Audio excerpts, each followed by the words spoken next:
आवाज आ रही है बच्चों आप लोग को मेरी? Yes sir. Yes sir. Okay ठीक है। चले तो बताइए डायमेंशनल एनालिसिस के जो चीजें हैं वो आप लोगों ने लगभग सॉल्व कर ली या अभी भी कई डाउट है? डाउट होंगे तो आज के आज हम क्लियर कर लेते हैं, अगर नहीं होगा तो वी विल मूव फॉरवर्ड। बताइए, is there any kind of difficulty still you are having in your mind?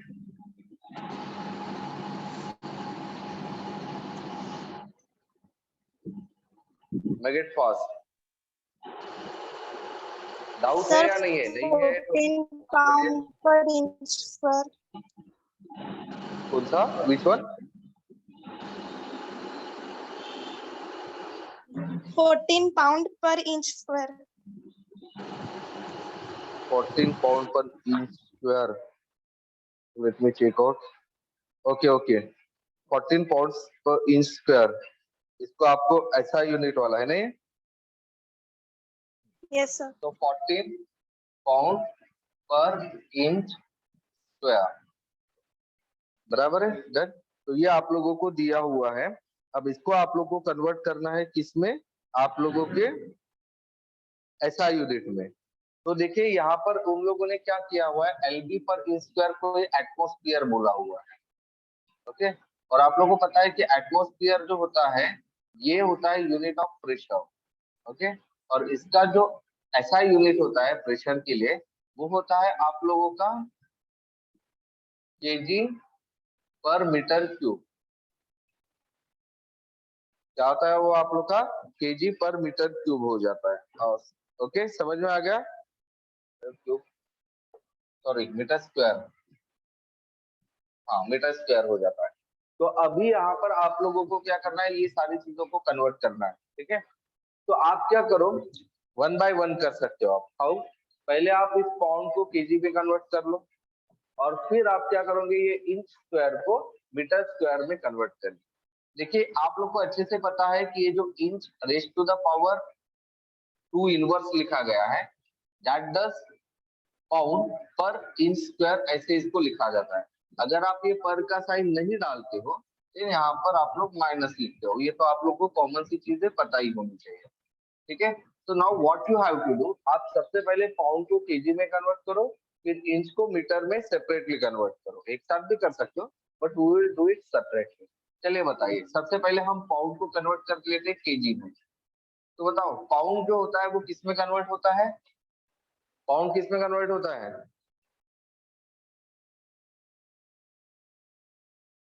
अरे पाउंड किस में कन्वर्ट होता है? मैंने आप लोग को भेजा है ना वो केजी। डायरेक्ट 1 केजी kg में। is equal to 2.205 pound. हाँ क्या था? 1 kg इज इक्वल टू 0, कितना बोला था? 2.205। 2.205. 2.025 पाउंड बराबर है, यही है ना?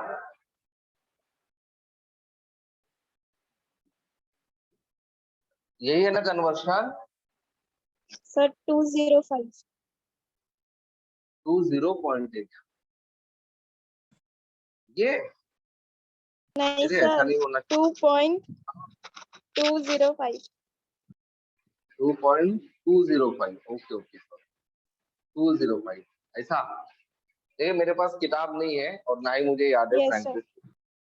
इतने सारे ये लोग वैसे भी एलबी का हम लोग को काम ही नहीं है तो इसलिए मेरे को याद नहीं है। तो ये हमारा यूनिट है। तो बताइए अभी इसको कैसे लिखूं मैं?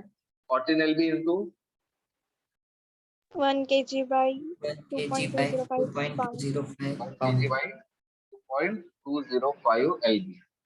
ओके, तो यहाँ पर हम लोग का क्या हो जाएगा, एलबी एलबी वैसे भी कट हो जाएगा तो फिर बचेगा क्या हमारा?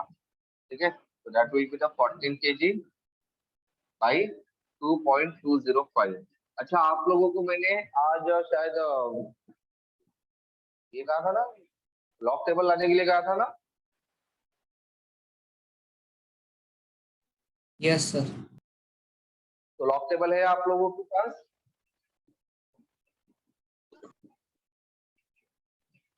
है या नहीं है?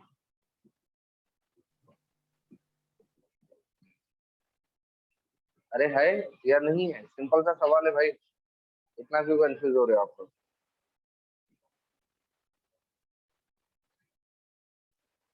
नहीं खिलाए होंगे आपने, मुझे लगता है। मुझे कुछ इसका, अच्छा सिर्फ रक्षा का आंसर आया है करके, बाकी सारे के पास नहीं होंगे फिर।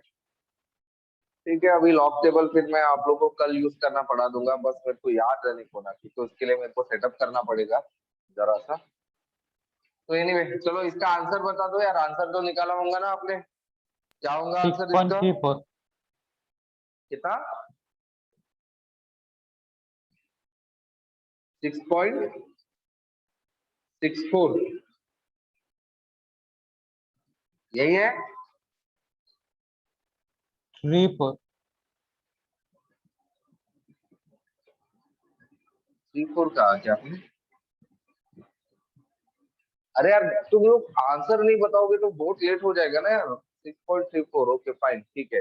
तो चलिए, अब ये हो गया हमारा एलबी इंटू केजी। अब हम बात करेंगे इंच इंटू मीटर, ठीक है। तो यहाँ पर आप लोग 1 इंच ही है, क्योंकि पर इंच का मतलब 1 इंच ही होता है, ठीक है। तो बताओ इंच जो होता है वो किस में कन्वर्ट होता है? 1 inch is always equal to 2.54 centimetre. 2.25 centimeter. 2.54 centimetre, okay. और आप लोग को पता है कि जो ये होता है, क्या बोलते हैं यार उसको, सेंटीमीटर। सेंटीमीटर किस में कन्वर्ट होता है आप लोगों के?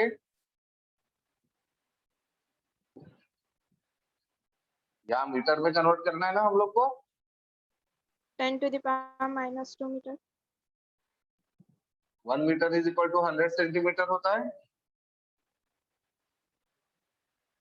या 1000 मीटर होता है? Yes, sir. हम्म, 100. बोले तो 100 कितना centimetre. Centimetre? Centimetre centimetre cut हो जाएगा, इंच इंच कट हो जाएगा। तो हमारे पास बचेगा क्या? 2.54 मीटर बाई 100। अब आप लोग को पता है कि यहाँ पर स्क्वायर लेना है, ठीक है। तो आप स्क्वायर ले सकते हो, 2.54 into 2.54 metre square divided by 100 into 100। 100 into 100 मतलब क्या हो जाएगा वो? इंटू द पावर 4 हो जाएगा। अब करो इसका क्या स्क्वायर आता है तो।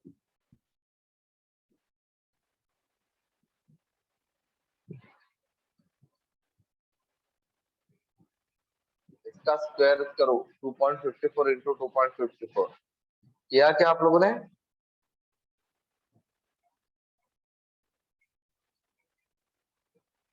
कितना है? 6.4516, ओके।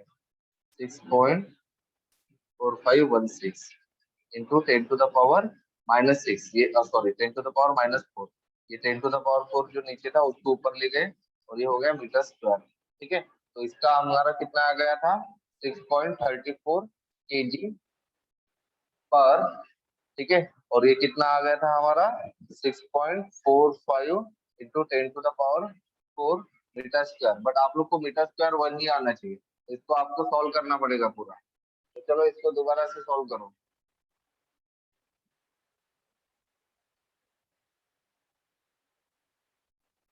अब ये 10 टू द पावर -4 है, इसको 10 टू द पावर +4 में कन्वर्ट हो जाएगा, वो ऊपर जाएगा। तो अब बाकी का करो इसका खाली।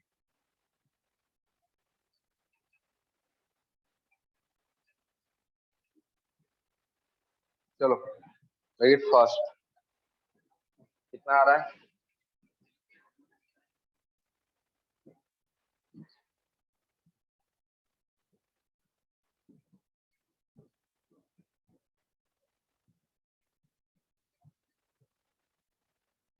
बताओ भाई, आंसर बताओ जल्दी से। अरे कम से कम कैलकुलेटर तो यूज कर लो यार, लेकिन आंसर जल्दी से बताओ प्लीज।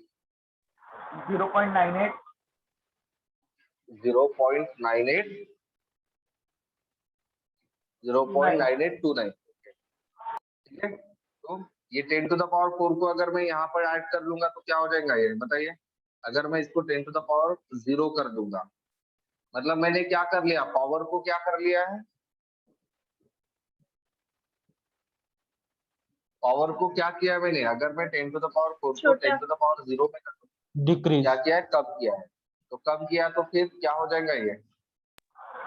राइट साइड में जाएगा। नंबर बड़ा हो जाएगा। राइट साइड में कितने? राइट साइड में 4 से राइट साइड में। तो हमारा आंसर क्या आ जाएगा? 9829। 9829. kg per meter square। ये हमारा आंसर है। Got it? समझ में आ रहा है? Yes, Okay. sir. Yes. चलिए, और नेक्स्ट, और कोई डिफिकल्टी है?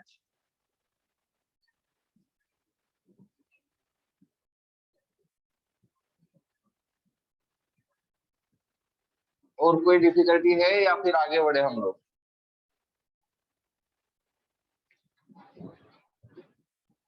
अरे यार, तुम लोग आंसर क्यों नहीं देते और जल्दी जल्दी, थोड़ा जल्दी जल्दी रिप्लाई किया करो ना। No, sir. डाउट है कोई या आगे बढ़ना है? नो डाउट, प्रोसीड जाओ। आगे बढ़ना है। चलिए फिर, तो यहाँ पर हमारा डायमेंशनल एनालिसिस खत्म हो गया। अब हम चलते हैं हमारे नेक्स्ट टॉपिक पर, और नेक्स्ट टॉपिक का नाम है हमारा लॉज ऑफ केमिकल कॉम्बिनेशंस, या फिर इसको आप केमिकल रिएक्शंस भी बोल सकते हो। ठीक है, डन। तो देखिए, देयर आर सर्टेन लॉज, ठीक है, जो हर केमिकल रिएक्शंस में अप्लाई होते हैं। ठीक है, and this particularly laws are called as the laws of chemical combination और लॉज ऑफ केमिकल रिएक्शन। अब ध्यान दीजिए यहाँ पर अच्छे से। सबसे पहले तो मुझे बताइए कि केमिकल रिएक्शंस क्या होते हैं। What the chemical reactions are? Reactions which include reactant and product. Okay,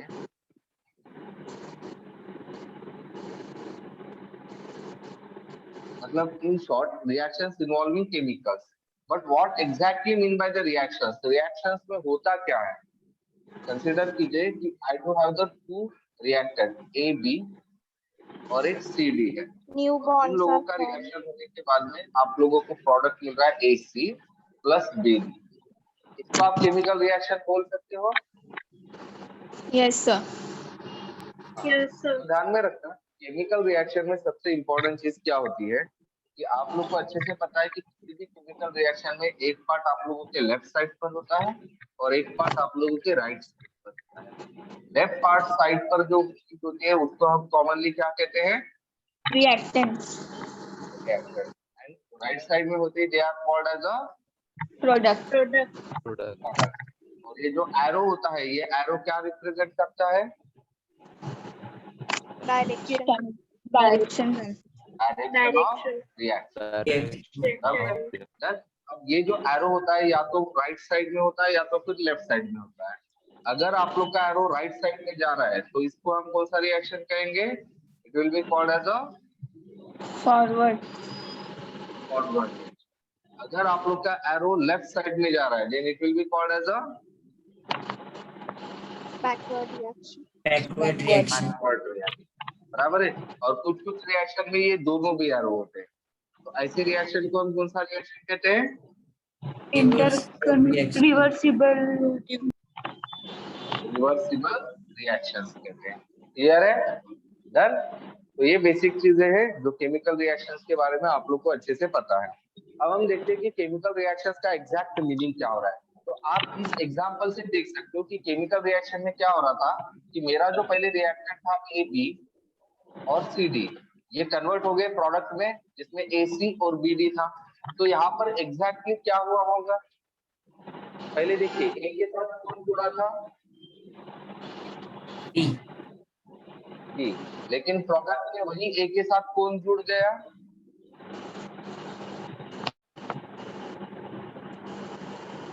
C. कौन जुड़ गया? दिखाई नहीं दे रहा है क्या? सी दिख C. बराबर है। अब हाँ, ओके फाइन। तो यहाँ पर देखिए ए और बी दोनों साथ में है, इसका मतलब इसके बीच में क्या प्रेजेंट है?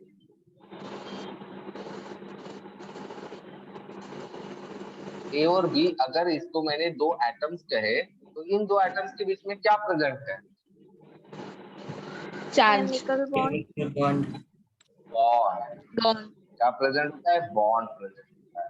और सेम चीज यहाँ पर क्या हो रही है? ए और सी के बीच में भी क्या तैयार हो रहा है? Bond. Bond. तो यहाँ पर Bond. क्या हो रहा है बॉन्ड के साथ? यहाँ ए और बी का बॉन्ड क्या हो रहा है? Break. Break हो रहा है. एक हो रहा है. ए और बी का बॉन्ड क्या हो रहा है? ब्रेक हो रहा है। और यहाँ पर क्या हो रहा है? ए और सी के बीच का जो बॉन्ड है वो Form. Form. फॉर्म हो रहा है। तो भाई केमिकल रिएक्शन का सिंपल मीनिंग यही होता है। क्या होता है? The breaking of old bond, ये ओल्ड बॉन्ड है, and the formation of new bond. Simple word में केमिकल रिएक्शन ध्यान में रखो, ठीक है? क्या होता है केमिकल रिएक्शन का मतलब? Breaking of the Breaking of old bond. bonds and Breaking of formation old of new bond and bond. formation of new and formation of new bonds, New इसको हम bond. कहते हैं केमिकल रिएक्शंस। Got it? समझ में आ गया आपको? Okay तो ये केमिकल जो रिएक्शंस होते हैं, तो कुछ कुछ लॉज ऐसे होते हैं जो हर एक केमिकल रिएक्शंस के लिए बिल्कुल क्या होते हैं, अप्लीकेबल होते हैं, and this particularly laws are called as the laws of chemical combination. तो यू नो वेरी वेल कि how many laws are there of chemical combination? कितने लॉज है केमिकल कॉम्बिनेशन के? कितने लॉज है केमिकल कॉम्बिनेशन के? 5 लॉज है। Very good. कौन कौन से लॉ है बताइए? सबसे पहले लॉ का नाम क्या है? law of Law of conservation of mass. Conservation of mass. mass. Very good. Law of conservation of मास, ये सबसे पहला लॉ का नाम होता है, law of conservation of mass. Second law का नाम क्या होता है? Law of Definite proportion. Definite proportion, या फिर इसको बहुत सारे नाम है। डेफिनाइट प्रोपोर्शन बोल सकते हो, कांस्टेंट प्रोपोर्शन भी बोल सकते हो, बराबर है? डन। ओके, या फिक्स प्रोपोर्शन भी बोल सकते हो आप। यहाँ डेफिनेट की जगह कांस्टेंट वर्ड भी यूज कर सकते हो या फिक्स वर्ड भी यूज कर सकते हो। देन थर्ड लॉ कौन सा होता है? Law of Multiple proportion. Multiple proportions. Very good, law Multiple. Of multiple proportion, ये होता है हमारा third law. Then fourth law कौन सा होता है? Gases. Reciprocal. Gaseous Reciprocal. Reciprocal. Next law का नाम क्या होता है? Law of Reciprocal. Reciprocal proportions. Okay, और पांचवा और सबसे लास्ट वाला लॉ है वो कौन सा है? Lussac law of gaseous volume. ये ल्यूसैक्स लॉ ऑफ Gaseous volume.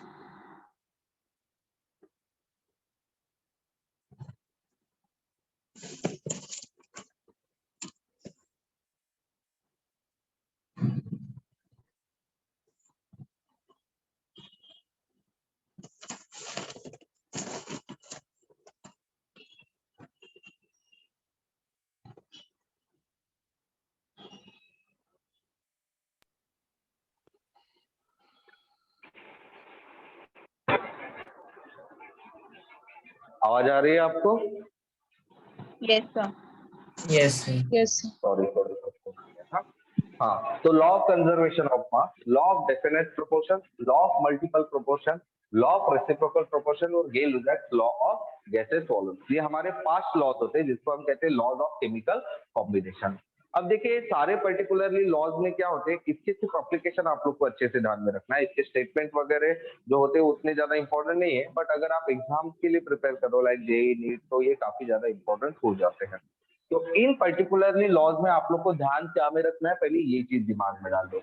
आप लोगों को सबसे पहले साइंटिस्ट जिसने इसको एक्सप्लेन किया या फिर जिसने इसको प्रपोज किया है उनका नाम पता होना चाहिए, ठीक है।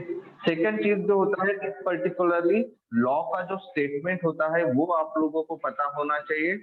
एंड थर्ड चीज जो आप लोग को पता होना चाहिए, इसका प्रिंसिपल, कि भाई इसका मेन प्रिंसिपल या फिर ये लॉ एग्जैक्टली कहना क्या चाहता है वो आप लोगों को पता होना चाहिए। एंड सबसे इंपॉर्टेंट चीज कि भाई एक आधी आप लोगों को एक ट्रिक पता होनी चाहिए कि भाई इनमें से कौन सी जगह पर कौन सा लॉ वहां पर अप्लाई होना चाहिए, ठीक है। तो ये सारी चीजों को लेकर के मैं ये सारे लॉज को एक्सप्लेन करूंगा। तो चलिए let's start with the law of conservation of mass. Okay, तो tell me who propose this law of conservation of mass? Anthony Laurent. Anthony Laurent. ठीक है, एंटोनी लेवोजियर, ठीक है। ये वो साइंटिस्ट था जिसने क्या किया था, इस पर्टिकुलरली लॉ को प्रपोज किया था, लॉ ऑफ कंजर्वेशन ऑफ मास को प्रपोज किया था लेवोजियर, जिसको फादर ऑफ केमिस्ट्री भी कहा जाता है, और फेमस था। अब ये स्टेटमेंट क्या होता है, अब इस पर्टिकुलरली लॉ का स्टेटमेंट क्या होता है बताइए? What is the statement for this law? is equal to the total mass of reactant. वो इसका प्रिंसिपल है, ये इसका प्रिंसिपल है जो आपने कहा है क्या कि mass of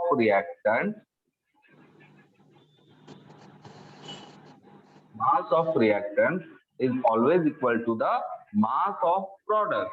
ये जो चीज होती है ये इसका प्रिंसिपल है, ठीक है। देन इसका स्टेटमेंट क्या था? इसका स्टेटमेंट ये था कि भाई जो मैटर होता है, ठीक है, Mass can neither be created nor be destroyed. Matter can be neither created nor ठीक है, हमारा सबसे फेवरेट वाला स्टेटमेंट, सिर्फ एनर्जी की जगह मैटर लगाना है कि matter can neither be created nor be destroyed, okay, during a chemical reaction. जो मैटर होता है ना वो क्रिएट होता है और ना ही वो डिस्ट्रॉय होता है किसी भी केमिकल रिएक्शन में। तो ये इसका क्या होता है, आप लोगों का स्टेटमेंट होता है। देन इसका प्रिंसिपल जो होता है वो होता है mass of reactant is equal to the mass of product, okay.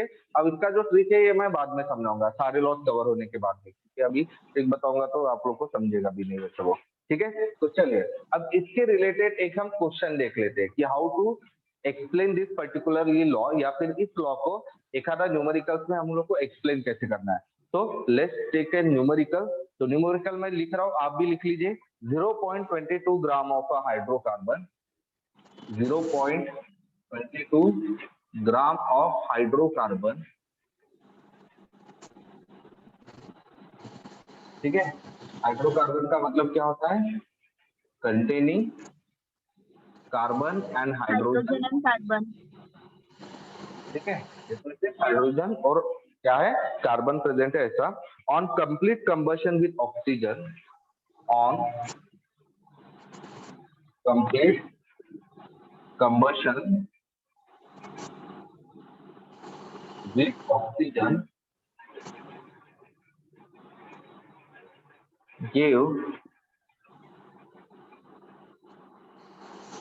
0.9 gram of water, 0.9 gram of water and 0.44 gram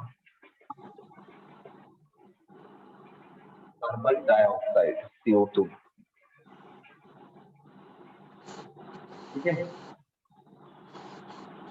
तो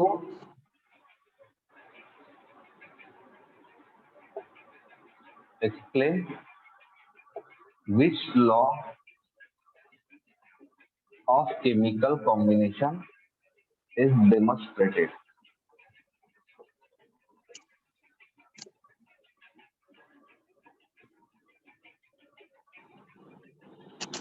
ठीक है, तो ये हमारा न्यूमेरिकल है।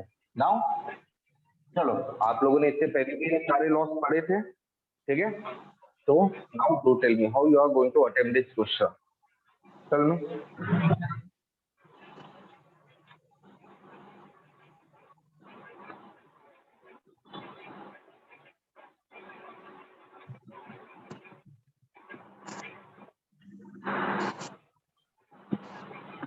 भाई बताइए।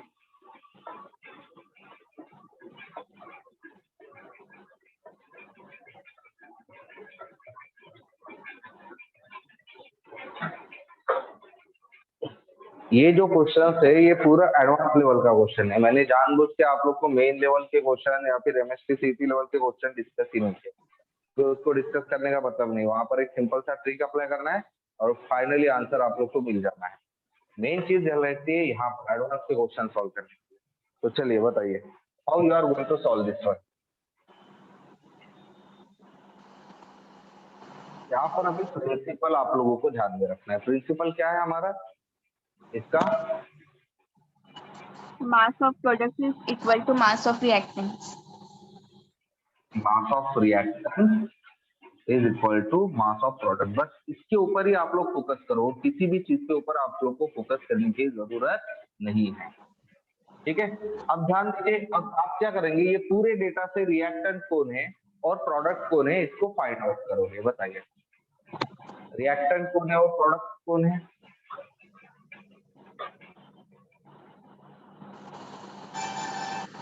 Hydrocarbon and oxygen. Hydrocarbon and oxygen hydrocarbon and oxygen, ये क्या है आप लोगों के?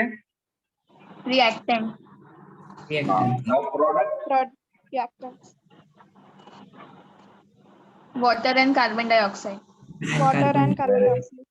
Water and carbon dioxide are the product. अब इस डेटा में देखिए कि इनकी कोई डेटा दिया हुआ है कि कितना हाइड्रोकार्बन है, कितना वाटर वगैरह दिया हुआ है, वो चेक कीजिए। हाइड्रोकार्बन का वेट कितना दिया हुआ है? 0.2 0.2 gram 0.22 gram. And what about water and CO2? 0.9 and 0.44. यहाँ 0.9 ग्राम दिया हुआ है और यहाँ पर 0.44 ग्राम दिया हुआ है। ठीक है, अब आप लोग को क्या ध्यान में रखना है? According to this particular statement भी matter neither be created nor be destroyed, ये भी ध्यान में रखना। और ये भी, तो यहाँ पर क्या होता है, इसका तो मास दिया हुआ मुझे, बट इसका मास नहीं दिया हुआ है, इसलिए मुझे टोटल मास तो यहाँ का पता नहीं लग सकता है। इनका टोटल मास मैं लिख सकता हूँ, और प्रॉब्लम ये है जब इसका मुझे मास नहीं पता रहेगा तो मैं इसका टोटल मास नहीं निकाल पाऊंगा। तो फिर यहाँ पर ये वाली जो चीज है इसको हम डायरेक्टली एक्सप्लेन नहीं कर सकते। तो अब हमारे सामने सवाल क्या आता है कि रिएक्टेंट में आप लोगों का क्या है, हाइड्रोकार्बन है जिसका मास दिया हुआ है, और हाइड्रोकार्बन में सिर्फ दो ही एलिमेंट है, हाइड्रोजन और कार्बन। और ये जो प्रोडक्ट है, इस प्रोडक्ट में आप लोग के पास दो प्रोडक्ट है, जिसमें से एक प्रोडक्ट में हाइड्रोजन है और एक प्रोडक्ट में कार्बन है। So now what will you do, आपको यहाँ पर क्या करना पड़ेगा, आपको ये डिसाइड करना पड़ेगा कि इस 0.9 ग्राम ऑफ H2O में हाइड्रोजन कितना है। फिर आप क्या डिटरमाइन करोगे कि ये 0.44 ग्राम ऑफ CO2 में कार्बन कितना रहेगा। ठीक है, समझ में आ रहा है मैंने क्या कहा? मैंने कहा कि पहले आप क्या करोगे, 0.9 ग्राम ऑफ H2O में हाइड्रोजन कितना है और ये 0.44 ग्राम ऑफ CO2 में कार्बन कितना है, ये पहले आप लोग को निकालना पड़ेगा। तो चलिए निकालिए, बताइए, पहले H2O का निकाल लेते हैं। तो मुझे बताओ H2O में कैसे निकालेंगे हम कि भाई 0.9 ग्राम H2O में कितना हाइड्रोजन है, इसको कैसे निकालेंगे? तो इसको निकालने के लिए हम लोग क्या करेंगे, H2O का मॉलिक्यूलर मास पता होना चाहिए। तो बताओ H2O का मॉलिक्यूलर मास कितना होता है, निकालो यहाँ से। 18, जिसमें हाइड्रोजन 2 होता है और ऑक्सीजन का 16 होता है, बराबर है, दैट मीन्स 18 ग्राम। अब मुझे बताओ 18 ग्राम ऑफ H2O में आप लोगों का हाइड्रोजन कितना है? 18 ग्राम ऑफ H2O में टोटल हाइड्रोजन कितना है? हाइड्रोजन का मास 0.9. यहाँ देखिए, यहाँ निकाला ना हम लोग। 18 ग्राम ऑफ H2O में कितना है, 2 ग्राम ऑफ हाइड्रोजन होता 2 है, ग्राम बराबर है। हाइड्रोजन और हमारे पास कितना है H2O? 0.9. 0.9 gram 0.9 gram of H2O में कितना रहेगा आप लोगों का H हाइड्रोजन। तो बताइए कैसे निकालेंगे, मल्टीप्लीकेशन करेंगे। तो X की वैल्यू क्या रहेगी, X will be equal to 0.9 into 2 divided by 18। तो ये क्या हो जाएगा, 1.8 बाई 18। तो कितना हो जाएगा वो?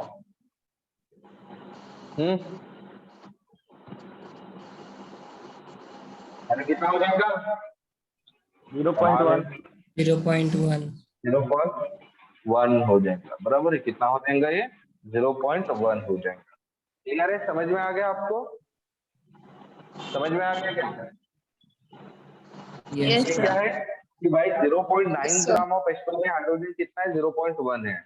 ओके, अब हम बात करते हैं किसकी, इसकी CO2 की। ठीक है, तो CO2 में आप लोग चेक कीजिए अभी।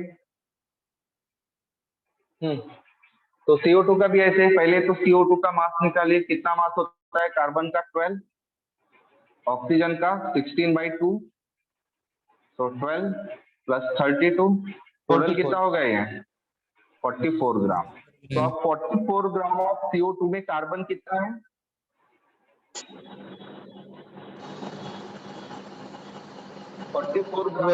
में कार्बन कितना है, 12 ग्राम है। 12 ग्राम और हमारे पास कितना ग्राम ऑफ CO2 दिया हुआ है? 0.44 तो इसमें फिर कितना रहेगा, तो बताइए X की वैल्यू क्या रहेंगे, 12 इंटू 0.44 डिवाइडेड बाई 44, कितना हो जाएगा वो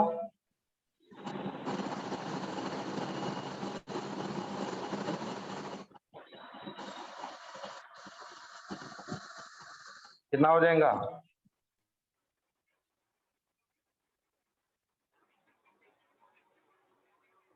भाई कितना हो जाएगा? 0.01 0.01 होता है, 0.12 होता है,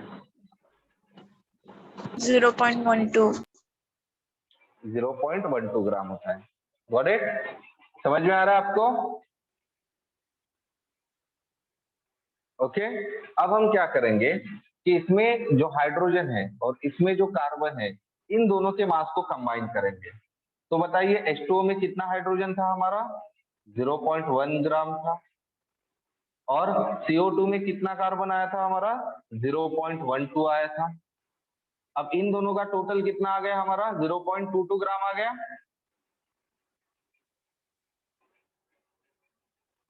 आया नहीं है? अरे क्या हुआ, समझ में नहीं आया क्या मैंने क्या कहा आपको? हेलो हेलो, आवाज नहीं आ रही क्या मेरी? मैंने कहा हम लोगों ने अभी निकाल दिया ना कि भाई 0.9 ग्राम ऑफ H2O में कितना हाइड्रोजन है और 0.44 ग्राम में कितना कार्बन है। 0.9 ग्राम ऑफ H2O में कितना हाइड्रोजन आ रहा था? 0.1 ग्राम आ रहा था। और 0.44 CO2 में कितना कार्बन आया था हमारा? 0.12 ग्राम आया था। 0.12. ओके, तो अब हम क्या करेंगे, मास ऑफ हाइड्रोजन और मास ऑफ कार्बन को कंबाइन करेंगे, हाइड्रोजन प्लस कार्बन। तो ये कितना हो जाएगा? 0.1 ग्राम प्लस 0.12 ग्राम। कितना हो गया ये? 0.22 0.22 gram. 0.22 0.22 ग्राम. ग्राम। तो हमारा यहाँ पर जो है टोटल हाइड्रोजन प्लस कार्बन का मास कितना आया है? 0.22 ग्राम। और यहाँ पर देखिए हमने हाइड्रोकार्बन का मास कितना लिया था इनिशियली? 0.22 gram. 0.2. बराबर है, मतलब जितना कार्बन और हाइड्रोजन रिएक्टर में था उतना ही कार्बन और हाइड्रोजन प्रोडक्ट में है। Yes, sir. yes sir. That means कि हम लोग ये बोल सकते हैं mass of reactor is equal to the mass of product, या फिर हम ये भी बोल सकते हैं कि यहाँ पर मैटर ना क्रिएट हुआ है और ना ही डिस्ट्रॉय हुआ है, क्योंकि मैटर अगर क्रिएट या डिस्ट्रॉय हुआ होता तो हाइड्रोजन प्लस कार्बन का जो मास था 0.22 ग्राम, ये या तो कम होता था या तो बढ़ जाता था, पर यहाँ बढ़ा या कम है हुआ है क्या? हुआ है क्या? सर लेकिन ऑक्सीजन भी तो है ना रिएक्टेंट में. बट ऑक्सीजन के पास तो हमारा प्रॉब्लम ही है ना, क्योंकि उसका डेटा ही हमारे पास अवेलेबल नहीं है। क्योंकि यहाँ पर मुझे भले ही डेटा मिल जाएगा, ठीक है, मैं ये निकाल पाऊंगा कि 0.9 ग्राम ऑफ H2O में कितना ऑक्सीजन है और 0.44 ग्राम में कितना ऑक्सीजन है, ये मैं निकाल लूंगा। बट यहाँ पर O2 का डेटा दिया है क्या? दिया है क्या? no sir नहीं दिया है ना, तो फिर एक्सप्लेन कैसे कर पाएंगे? पहली चीज, अगर ये क्वेश्चन आप लोग को इस तरह से पूछा गया होता कि भाई कितना ऑक्सीजन मुझे इस हाइड्रोकार्बन को बर्न करने के लिए लग रहा होता, तो फिर शायद आप इसको सॉल्व कर सकते थे। तो चलिए मैं क्वेश्चन को चेंज कर लेता हूँ। अभी सेम डेटा के साथ मैं आप लोग को ये क्वेश्चन पूछ रहा हूँ कि भाई बताइए कि इतने ग्राम ऑफ हाइड्रोकार्बन को बर्न करने के लिए कितना ऑक्सीजन मुझे लग रहा है। Tell me now how you are going to attempt it? 1.12 gram. How? तो वो तो सिंपल ही है, बराबर है। कैसे? मास ऑफ प्रोडक्ट 0.22, इसका निकालना है तो x ले लेता हूँ। मास ऑफ प्रोडक्ट 0.9 ग्राम प्लस 0.44 ग्राम, बराबर है। तो देयरफॉर x क्या हो जाएगा? चलो सॉल्व कर लो पूरा। 1.3. इसका कितना हो जाएगा? 1.34. 1.34 34 ग्राम हो जाएगा। तो देयरफॉर x क्या हो जाएगा? 1.34 माइनस 1.12. 0.12 है या 22 है? 1.12. 1.12. 1.12 तो ये हमारा ये वाला क्वेश्चन जो रहता था ये बड़ा सिंपल होता था हमारा, है ना। बट यहाँ क्वेश्चन आप लोगों को पूछा ही नहीं ना। आप लोगों को क्वेश्चन क्या पूछा गया है कि भाई यही डेटा का इस्तेमाल करके ये बताओ कि ये जो पर्टिकुलरली डेटा है ये कौन से लॉ को डेमोन्स्ट्रेट कर रहा है और किस तरह से कर रहा है। तो आपको उसको एक्सप्लेन करना पड़ेगा ना। आप लोग ये तो बता सकते हो कि ये डेटा लॉ कौन सा एक्सप्लेन कर रहा है, बट क्यों कर रहा है ये आपको बताना जरूरी है। तो उसके लिए आप लोग को प्रिंसिपल ध्यान में रखना पड़ेगा। और प्रिंसिपल के डेटा में आप लोग को सिर्फ इतना देखिए, डेटा में आप लोग को सिर्फ क्या दिया हुआ है, हाइड्रोकार्बन का मास दिया हुआ है और प्रोडक्ट्स के मास दिए हुए हैं। ओके, अब डेटा प्रिंसिपल हमारा ये कहता है कि mass of reactant is equal to mass of product. अगर हम इसी प्रिंसिपल को एक्यूरेट लेकर चले तो हम लोगों को ये दोनों रिएक्टेंट के मास पता होने चाहिए। ठीक है, दोनों प्रोडक्ट के तो है, बट उसमें से ये वाले रिएक्टेंट का मास हमारे पास नहीं है, पहली चीज। ओके, सर, तो हम चलो हम ऑक्सीजन इसमें का निकाल मास भी तो दिए। निकाल सकते हैं ना? हाँ, तो वही मैं बोल रहा हूँ आप लोग को कि चलो ये मास मैंने निकाल भी दिया, ठीक है, और निकालने के बाद फिर आप इसको क्या कर सकते हो, एक्सप्लेन कर सकते हो। वो एक तरीका है, कैसे, जैसे 0.22 ग्राम प्लस 1.12 ग्राम, इसका टोटल कितना आ जाएगा आप लोग का, 1.34 ग्राम आ जाएगा, 1.34 ग्राम। और इसका भी क्या आ जाएगा, 1.34 ग्राम ही आ जाएगा, बराबर है 10। तो ये जो चीज है, इस चीज को इस्तेमाल करके आप लोग क्या कर सकते हो, क्या कर सकते हो, मतलब आप इस लॉ को एक्सप्लेन कर सकते हो। But the thing is that कि क्वेश्चन को आप लोग को पूछा किस तरह से गया है, ठीक है, आपको यहाँ पर एक्सप्लेन करना है। ओके, तो एक्सप्लेन आप कैसे करेंगे, तो एक्सप्लेन करने के लिए आपको ये बताना पड़ेगा ना कि भाई यहाँ पर जो हमारा स्टेटमेंट है, matter neither be created nor be destroyed, तो उसके लिए डेटा सफिशिएंट सिर्फ हाइड्रोकार्बन वाला दिया हुआ है।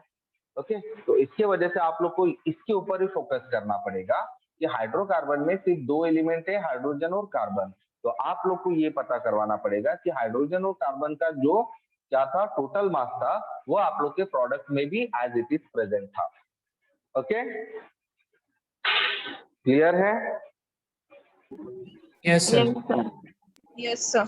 तो देखिए, तरीका ये भी आप अप्लाई कर सकते हो, it is not at all wrong, ठीक है, ये भी रॉन्ग नहीं है, पर आप लोग को क्वेश्चन बहुत ध्यान से पढ़ना पड़ेगा। ठीक है, यहाँ सारे के सारे जो खेल होते हैं ना, वो क्वेश्चन पर ही होते हैं। और जेई और नीट में क्या होता है, टफ कुछ नहीं होता है, सारी चीजें आसानी होती है, बट क्या होते हैं, क्वेश्चन हम लोग को समझ में नहीं आते हैं।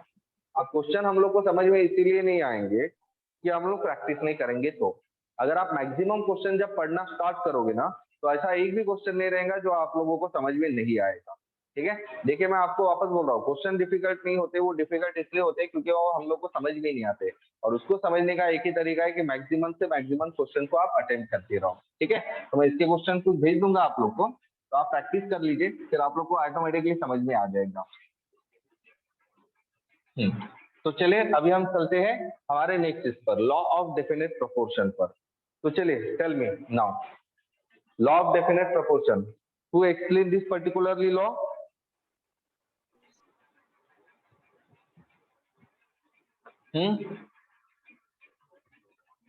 Joseph Proust. सेकंड वाला law, Joseph law of definite Proust. Proportion, Joseph Proust. ओके, ये लॉ जोसेफ किसने प्रॉस्ट। प्रपोज किया था, जोसेफ प्रॉस्ट ने इसको एक्सप्लेन किया था। Now next, what about the statement, statement क्या होता है इसका बताइए।